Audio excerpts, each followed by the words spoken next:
Hi everyone. Good morning, good afternoon, good evening, based on where in the world you're joining us today from. I am Yashi Gandhi, and along with my colleague Urvita Bhatia, who will be joining us in the second half of this presentation, the two of us will really be deep diving into the key terms that are used for studying scale up. And over the next 15 to 20 minutes, what we'll really try to assess is what do we all mean when we use the word scale up? Are all of the different terms in implementation science used interchangeably, or can we derive at a common consensus of what each of these terms really mean? We'll deep dive into some core terms as you can see on the screen, but along with this presentation, we also request you to look at the glossary, which deep dives into a lot more terms that will be used throughout the GACD program, but will also be integral in using when you are developing your programs and doing your work in your respective countries.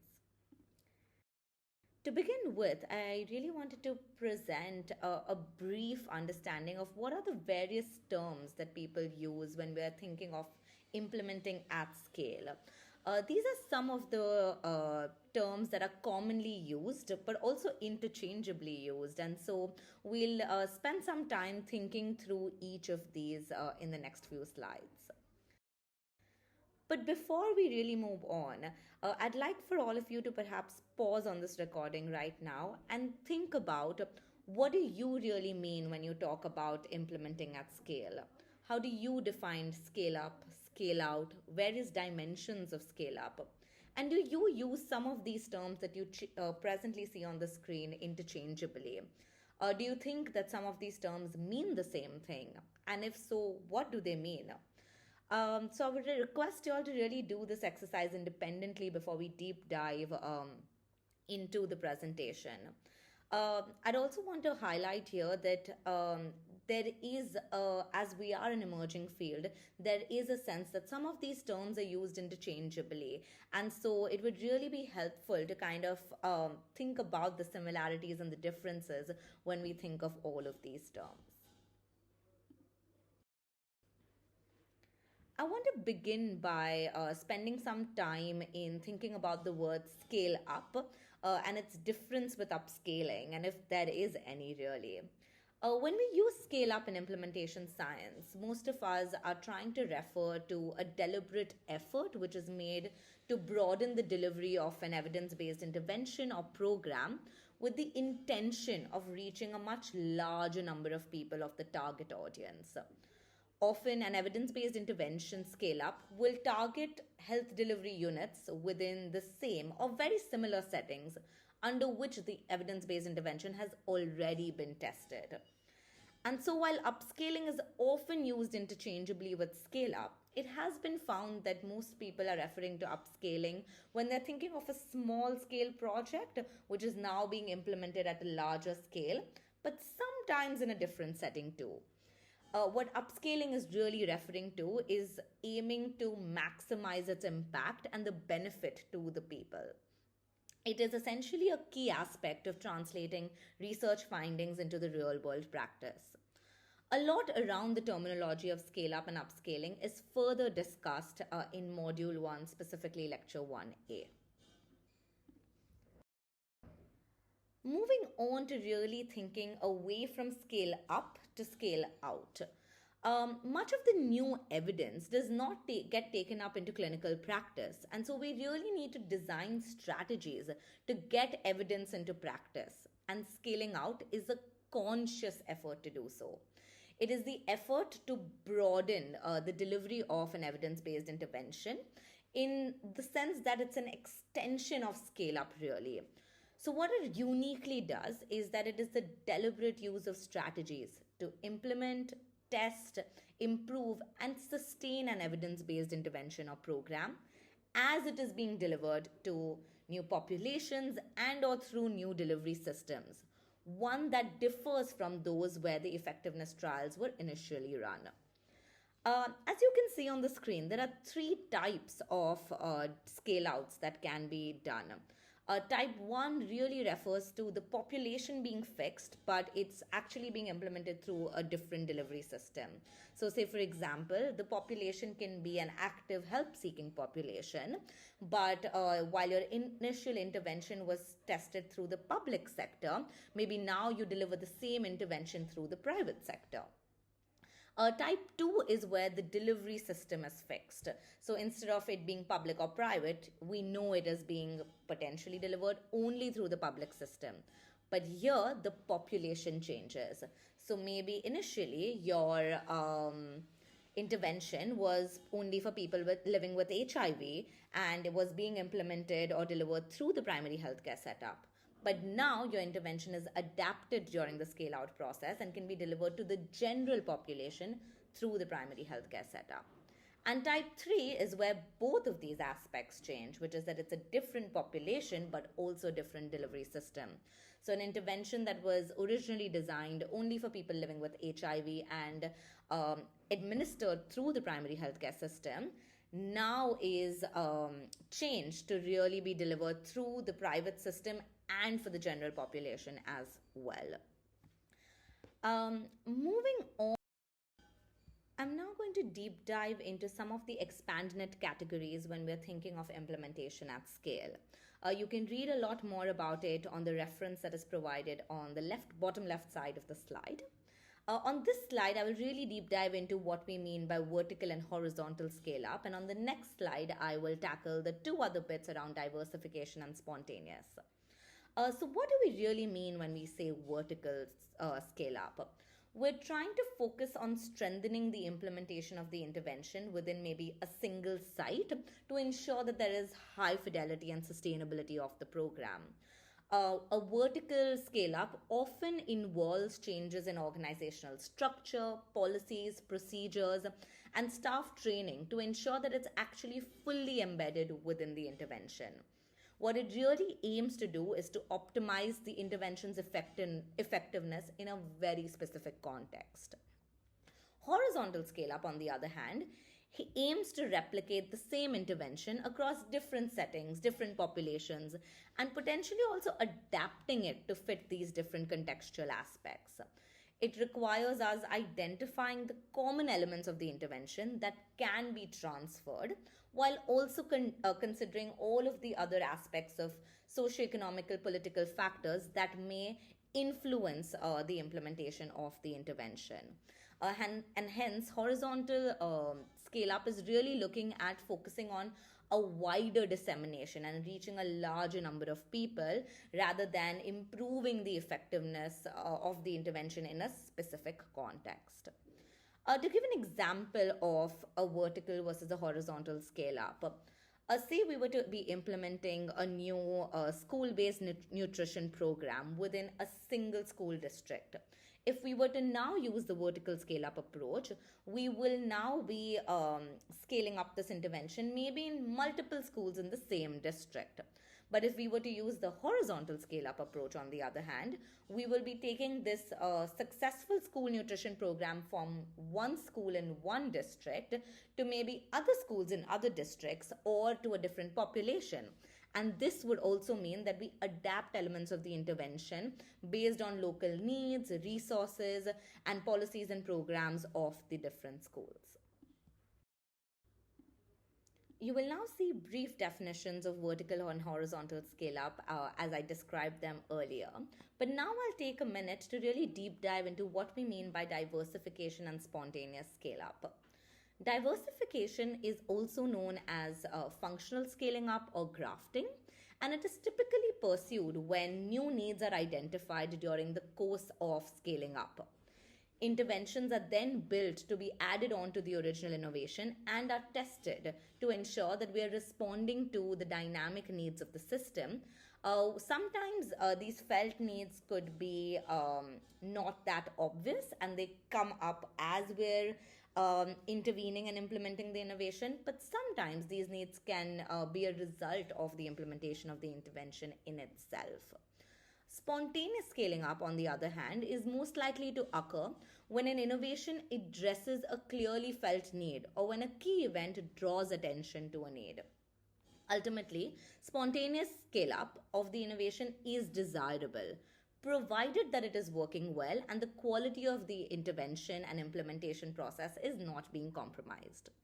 It remains very important to draw lessons from spontaneous expansion or scale up, as this can make sure that the guided process of implementation is made more effective. Finally, I'd like to deep dive into four dimensions of implementation at scale. These are quantitative, functional, political, and organizational. What do we really mean when we talk about quantitative scale up? It really means increasing in terms of size. For example, when we talk about increasing the reach of the intervention, in its very basic meaning, it equals to growth or expansion. Functional implementation, on the other hand, is, for example, when a community based program or a local NGO expands the number and types of activities that it is contributing to. For example, the initial community based innovation could only be looking at spreading awareness either at primary healthcare centers or through mass awareness events on social media. However, now we move beyond awareness and also look at screening and referral to ensure that the people that are being identified as the need for help also have a pathway to care. Political implementation at scale really refers to the extent to which the participatory organizations move beyond service delivery. They are looking at empowerment, changing in structural causes of underdevelopment, which are often the socioeconomic determinants of health, referring to the contextual factors, socio-political economy, and the economic environment in which the community exists. This also usually means active collaboration with state actors to ensure that we are creating change in the right direction. And finally, organizational implementation at scale really refers to community based programs or grassroots organization wherein they increase their organizational strength so as to improve the effectiveness, efficiency, and sustainability of the activities and the interventions it's really testing. This can be done in various ways. It can be done financially by diversifying the sources of funding that they get in order to ensure that the program they're implementing can be implemented for a longer duration or through multiple collaborations.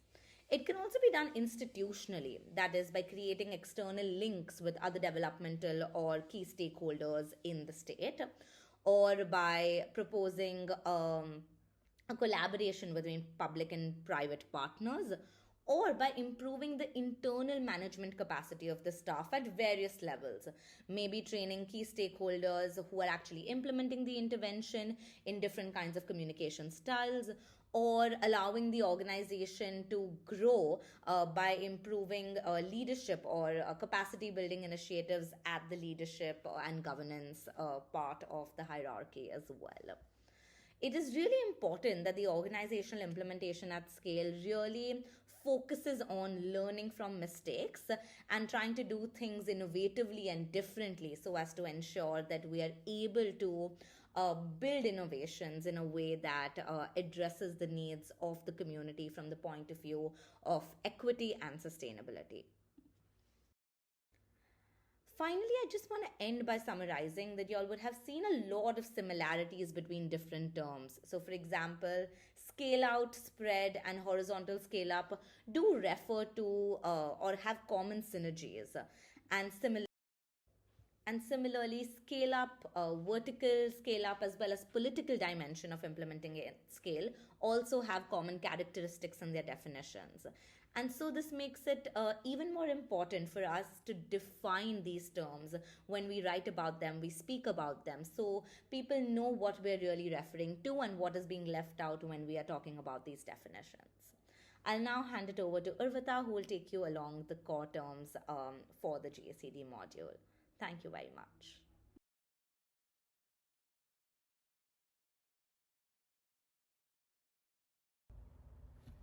Thanks, Yashi. Hi, I'm Urvita, and over the next few slides, we will deep dive into core terms that you will hear in the area of implementation science. We'll first start with a crucial concept in implementation science, i.e., context. When we speak of context, we refer to any external factor that might either act as a barrier or a facilitator to implementation, hence influencing the effects of an implementation strategy. Some examples of context include social factors such as support networks, political factors such as policies and regulations, cultural factors such as values, belief systems, and norms, and economic factors such as the availability of resources and funding. When we speak of context measures, we mean measures of these factors, i.e., the social, political, cultural, or economic environment that might influence implementation. Understanding context is crucial for effective implementation science. So, by assessing and addressing these contextual factors, we can enhance the likelihood of successful intervention outcomes. For deeper insights into this concept, please refer to modules 2 and 4 within this course. Next, we'll discuss equity. Equity is the absence of unfair, avoidable, or remediable differences among groups of people, whether those groups are defined socially, economically, demographically, or geographically, or even other dimensions of inequality, for example, sex, gender, ethnicity. Equitable implementation occurs when strong equity components, for example, explicit attention to the culture, history, values of the community, are integrated into all aspects of implementation science, including principles, strategies, frameworks, and the tools that we use. By incorporating equity into implementation strategies, we can create more effective and inclusive programs that can better serve diverse populations. Let us consider an example. A new maternal mental health program is being introduced by a health center in a diverse community that is low resourced. Some equity considerations could include engaging local women from various cultural backgrounds to co design the program, or providing materials in multiple languages, or ensuring that healthcare providers are culturally competent to deliver the program. We will now go on to understand evidence based interventions. Evidence based interventions, or EBIs, are broadly defined as programs, practices, processes, policies, and guidelines that have proven efficacy or effectiveness in a population and setting. EBIs are often interchangeably used with evidence-based policy, practice, innovation, and programs, but there are differences in definitions between these terms. To know more about these differences and EBIs, please refer to Module 1 and Lecture B within that module.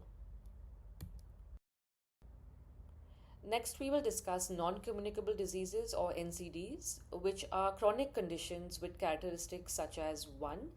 They are not caused by infectious agents, i.e., they are not passed from person to person. 2. They tend to be of long duration. And 3. They are the result of a combination of factors including genetic, physiological, environmental, and behavioral factors.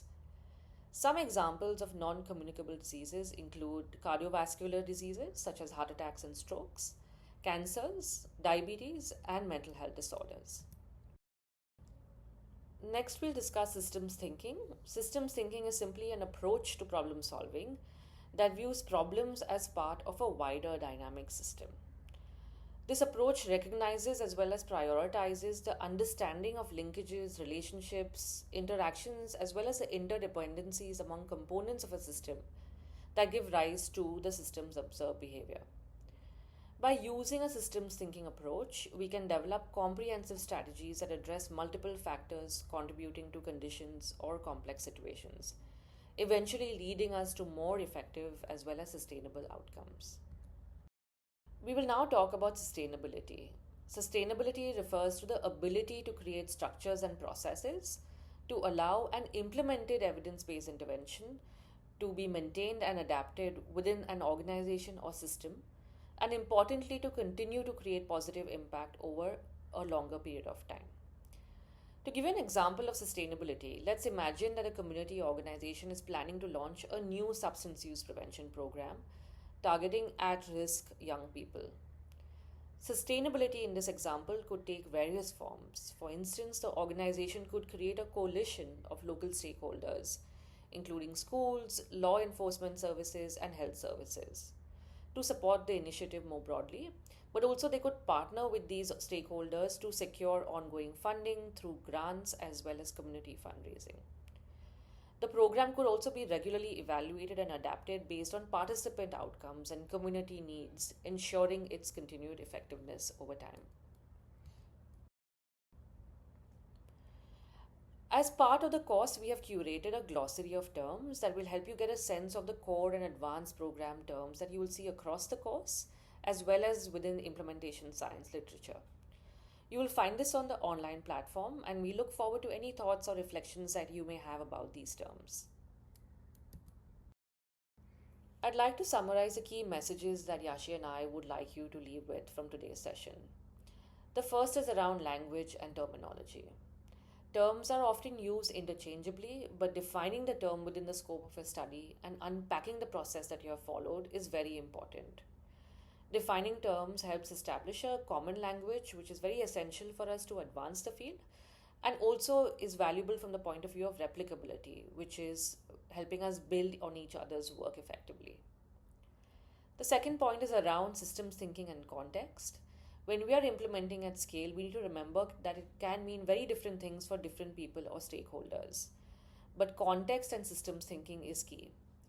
Different stakeholders, for example, policymakers, practitioners, or researchers, may have varying interpretations of what implementing at scale means. For some, it may mean to reach to a larger population, while for others, it might mean achieving very deep integration within existing systems. Also, the specific context, for example, the social, cultural, or economic factors that we discussed earlier, where implementation occurs, is key to navigating these differences. The third point is around terminology, and to highlight that terminology can impact understanding as well as implementation of scale up strategies. We would want to avoid potential misinterpretations that arise from ambiguous language, which leads to then ineffective implementation or resistance from stakeholders who might feel excluded from the conversation. The fourth point is around avoiding jargon and technical language, as this may alienate non experts. It's very important that you know your audience when discussing complex topics and that you tailor your message based on their level of expertise. To wrap up, the key message to take away is the fact that clarity in terminology and context is essential for effective communication and practice in implementation science. By focusing on these aspects, we can foster not only collaboration but also enhance understanding and ultimately improve the effectiveness of our interventions across diverse settings. I'd like to end with some additional readings for this session. Thank you for your attention today and look forward to your continued engagement.